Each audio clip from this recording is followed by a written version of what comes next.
You may have weaknesses, you've made mistakes, we all have. But there's a lot more right with you than there is wrong with you. Dwelling on the negative doesn't help you to do better. Beating yourself up for past mistakes doesn't move you forward. The better you feel about yourself, the better you'll do. The more you like yourself, the further you'll go. You can't give away what you don't have. If you're in turmoil on the inside, mad at yourself, critical, condemned, that's what you have to give. Love is not something that you do. Love is something that you can become. It's your quality. If your mind is in a certain way, it's joyful. If your emotions are in a certain way, it's loving. This is the quality of sweetness of body. If your body becomes sweet and pleasant, it's called health and pleasure. If your mind becomes very pleasant, it's called peacefulness and joyfulness. If your emotions become pleasant, it's called love and compassion. If your very life energy becomes pleasant, it is called blissfulness and ecstasy. Only if your surroundings become pleasant, it's called success. In Buddhism, they say replace any negative thought immediately with a positive thought. And the neuroplasticity says the same thing, because neuroplasticity is amazing, but it can be bad. If you have a breakup and you obsess about the person, you're wiring that deeply into your brain. So you have to direct your neuroplasticity, and if you do get that voice in your head, which is normal for all of us, you need to, override that with a positive statement. So your forebrain is the builder, it's the designer, it's the CEO. And when you begin to speculate possibilities, when you start to think about a better way to do something, or something you want to experience, or something you want to do, or some future event, it's an amazing phenomenon, because researchers are beginning to show that not only do we remember a past, but the brain actually can remember a future.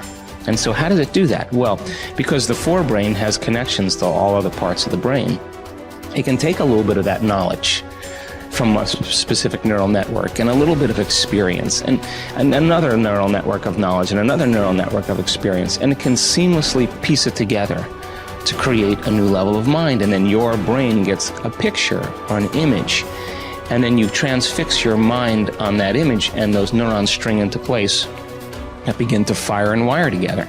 And every time you remind yourself of what you want to experience, you're reinforcing the circuitry in your brain to begin to install the hardware for you to actually experience that future event. In other words, the brain already looks like it's already had the event. Now that's super cool, because it really says then that we're remembering a future potential. The imagination is the most marvelous, miraculous, inconceivably powerful force that the world has ever known. And the average individual uses the imagination, if they use it at all, against themselves. They imagine what they don't want. They imagine problems coming. Let's begin to use our imagination the way God meant it to be used. It's the greatest creative faculty that we possess, and we can build anything we want. The mind is very strong, and one of the things the mind does is develop methodologies or ways of thinking that let it interact with life and not get hurt and be more comfortable.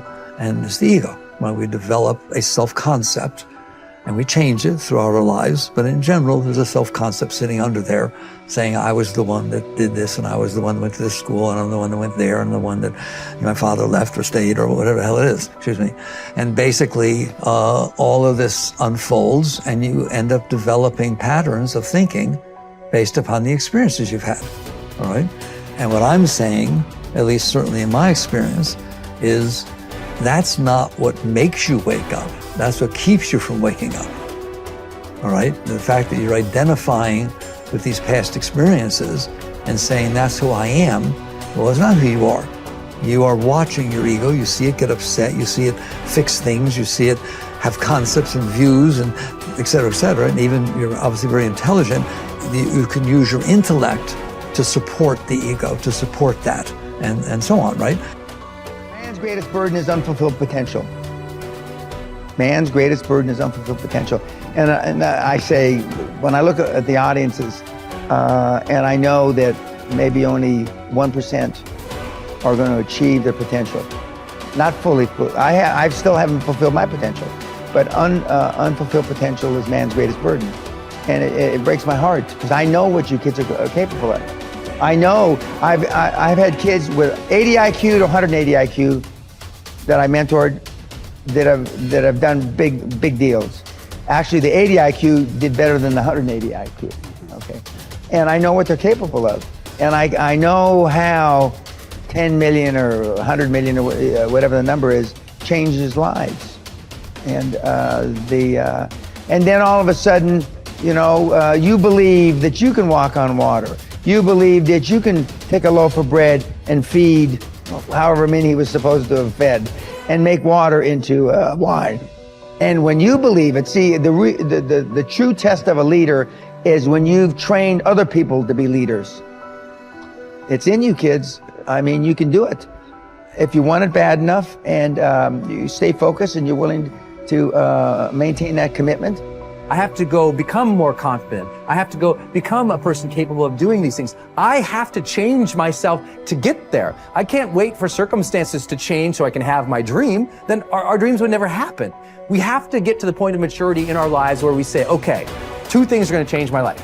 Something new is going to come into my life and make me lucky and blessed. And maybe I can't count on that forever. And maybe now instead I have to consciously design my life and say, okay, now if I want to change, if I want my dream, something new has to come from me.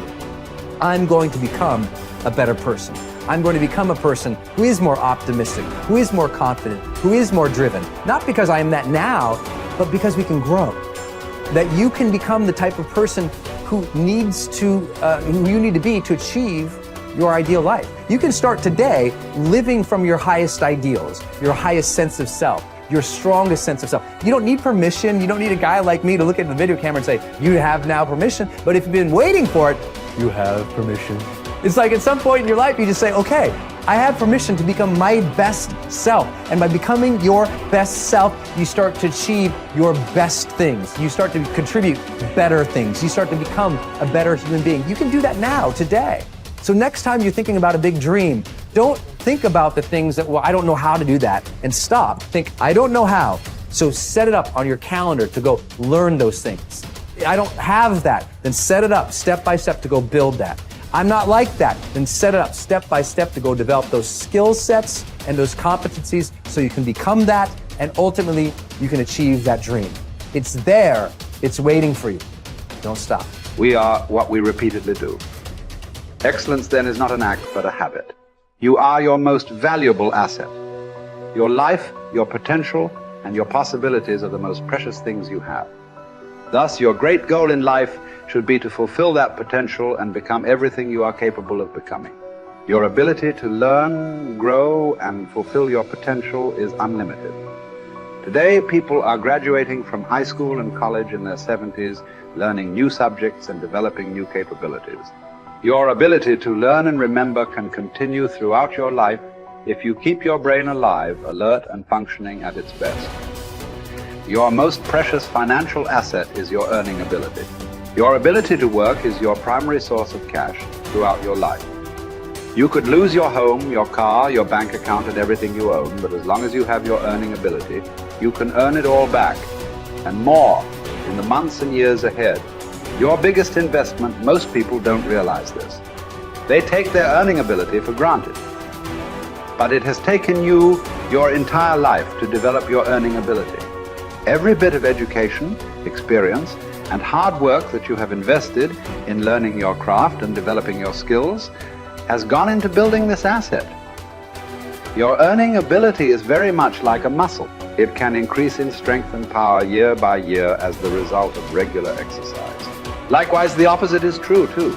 If left alone or ignored, your earning ability, like your muscles, can become weaker or even decline because you have simply failed to upgrade it continually. In other words, your earning ability can be either an appreciating or a depreciating asset. What got you here won't get you any further. Some people are actually losing value each year, declining in earning ability because they are not continually upgrading their knowledge and skill. They don't realize that whatever knowledge and skill they have today is rapidly becoming obsolete. It is being replaced by new knowledge and skills that, if you don't have them and someone else does, you will be in danger of being overtaken by your competition.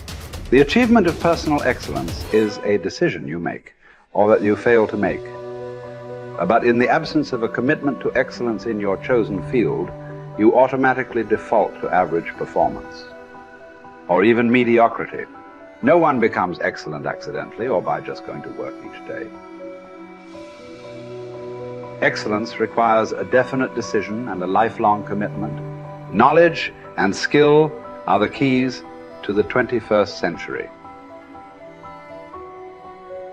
Becoming the best person you can possibly be and moving to the top of your field require the application of self-discipline throughout your life.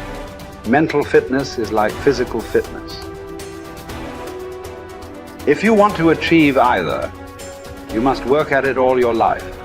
You can never let up. You must be continually learning and growing. Every day, week and month, throughout your career, and in other areas of your life. If you're going to join the top 20% and stay there, to earn more, you must learn more. Abraham Lincoln once wrote, "The fact that some have become wealthy is proof that others may do it as well." What others have done, you can do as well. If you learn how, everyone who is at the top was once at the bottom. Many people who come from average or poor families with average incomes or who grow up in average circumstances have gone on to become some of the most prominent people in their fields. And what hundreds of thousands and even millions of other people have done, you can do as well. Was philosopher Bertrand Russell once wrote that the very best proof that something can be done is that someone else has already done it.